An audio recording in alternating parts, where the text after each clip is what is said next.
my whole mission now is to tell people we are facing an unprecedented crisis on this planet.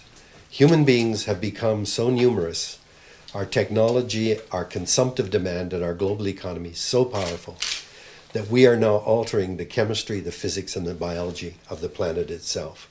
The Nobel Prize winner, Paul Crutzen, says that this is the Anthropocene epoch.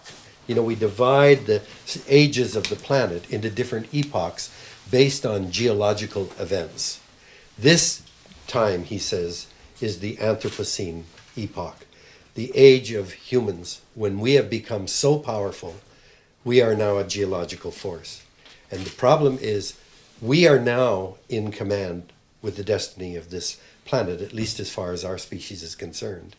There are many people now who are saying it's too late, that we've undermined the life support systems of the planet.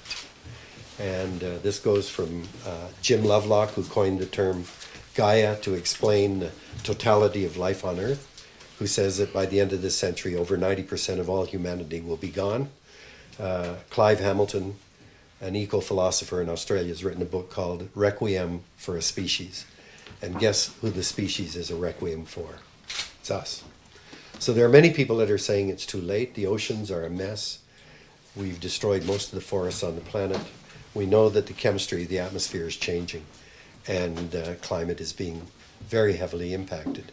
So at this point, what is a hedge against the uncertainty of the future? And I believe that we've got to leave as much of nature intact as possible, because that is the source of our well-being. It is nature itself that creates the atmosphere animals like us depend on.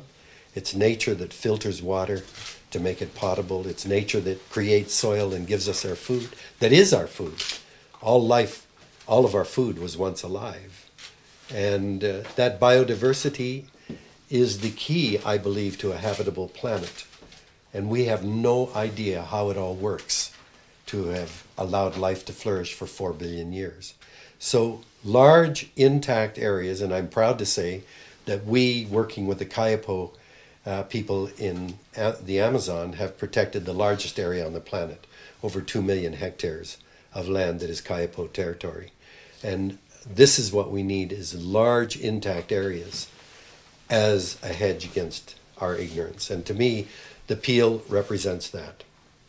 If it can, I know that it's a time to congratulate the committee that has released its report recommending protection of 80% of the peel. I wish it could be 100%, because quite frankly, I don't think wilderness anywhere on the planet should be touched anymore. We're one species out of 30 million species, and we think we can take over 88% of the land and still survive. It's madness. It's suicidal. So that's the context within which I see a system like the peel. I'm sure in 2 weeks I'll come back and rave about just what an incredible spiritual experience it is for me. But as a scientist, I feel that we've got to look at these areas as priceless hedges against our ignorance.